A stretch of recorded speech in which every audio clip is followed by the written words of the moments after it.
Welcome back to the channel, and this Saturday is WrestlePalooza. I waited until after Monday Night Raw to make my prediction video because with WWE, you never know what they're going to add. So here we go. Here's my predictions. Drop it in the comments if you agree with them. Let's go ahead and debate if you think it's going to be a great show, if I think it's going to be a bad show. Stick around and see what I have to say. Let's start with the Usos versus Bronson Reed and Braun Breaker.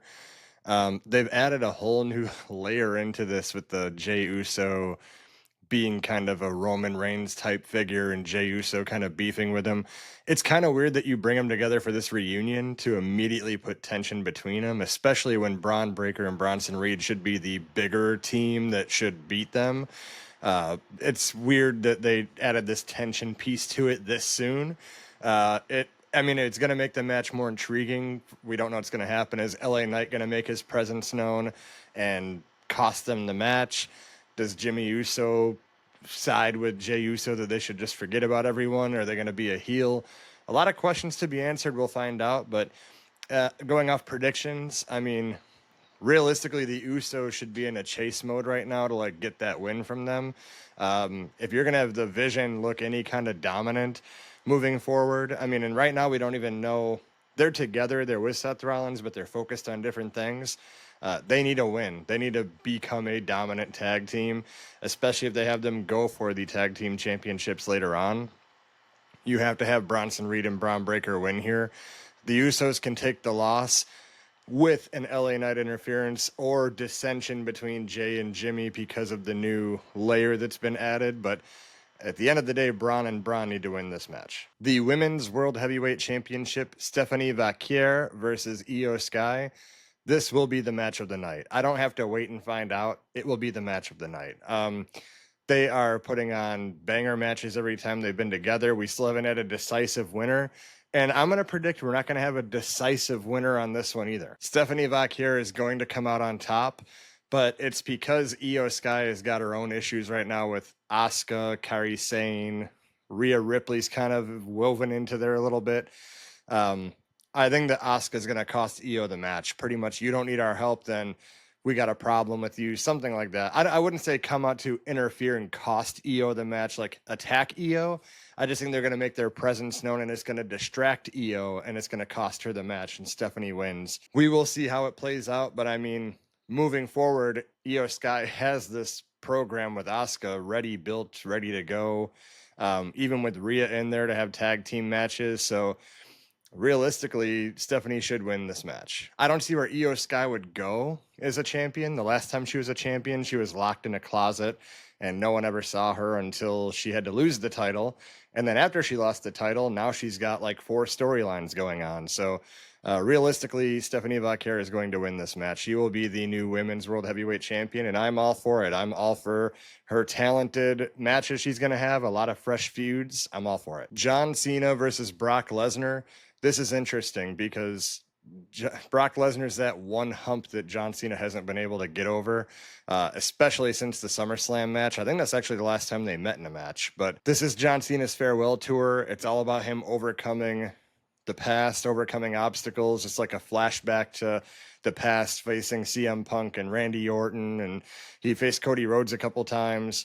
This is another throwback match that is another hurdle for him to get past before he retires. Can I actually beat the Beast?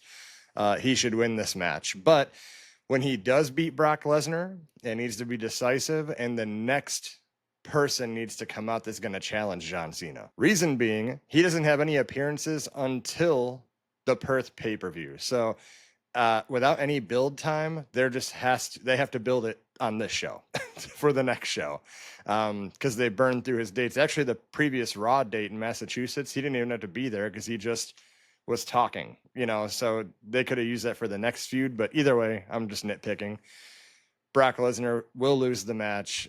He can afford the loss. He's Brock Lesnar. They'll just bring him back as a monster later on. But John Cena should win the match in his farewell tour. We are going to the mixed tag team match, CM Punk and AJ Lee versus Seth Rollins and Becky Lynch. This is going to be a great match. Here's my problem with it. AJ Lee just came back. She has a lot of momentum. CM Punk and her seem to be very much on the same page. When it comes to these things, they like to swerve us a little bit. So having CM Punk and AJ Lee on the same page, it makes them look like they're ready, built to win this match. I think if you're going to drag these feuds out and have them in chase mode, Becky Lynch and Seth Rollins has to win the match. AJ Lee can lose. People come back and they lose their first match. It's happened before. I just think that having CM Punk and AJ win now would kind of lose the steam of when they win the titles later. You know what I'm saying? Like, because if CM Punk does beat Seth Rollins at like a Royal Rumble or a WrestleMania for the title, having him win now in this mixed tag team match would kind of like lose the pop of that. Like, he's already beaten Seth Rollins, so when he does win, it makes sense in my head. Overall, I think Seth Rollins and Becky Lynch win. It adds more fuel to the fire. It makes CM Punk and AJ Lee fiending to beat them and to take their titles. And I do think that after this, it needs to come to AJ Lee getting mad that they lose and saying, I want a match with you, Becky. And Becky pushes her off for a little over a month, wait until War Games and say, okay, you want the title, then you got your match, right? So have them go into chase mode a little bit more. And the way to do that is you have Seth Rollins and Becky Lynch win here. The undisputed WWE Championship, Cody Rhodes versus Drew McIntyre. We have had a long build to this match for about 5 days. I don't know what's going to happen because we haven't had time to build a story much at all. We had Drew McIntyre cut a promo, and then he fought Randy Orton. So we're going to see what happens here. I don't think Cody loses here, even though it would be a nice surprise to have Drew beat him and win the title. I just don't think it's going to happen here. I think it's going to lead to a triple threat with Randy Orton later. So I think Cody wins. I think Drew maybe post-match attacks him, and it's so bad that Randy has to come out. A lot of things could happen here, but in the match itself, it should be a pretty good match. I have Cody Rhodes winning. I don't see him losing at a WrestlePalooza when he should be losing at like a SummerSlam or a WrestleMania. So final prediction, Cody Rhodes will beat Drew McIntyre. And that is it for the predictions. Drop in the comments if you're going to be paying $30 to the ESPN app to see if I'm right or wrong, or if you'll be using a VPN, which I'm working on a sponsorship because I don't want to pay $30 for WWE. Or if you're going to go to a movie theater and watch it, because there are select cinemas in the United States airing WrestlePalooza, and you can watch it with your friends and family for $20. It's better than $30 for the app. But either way, drop in the comments if you agree with the predictions. Let's see if it's going to be one of the bigger shows of the year that they've been building to, and we will come back with the results after the event is over. Take care. We'll see you.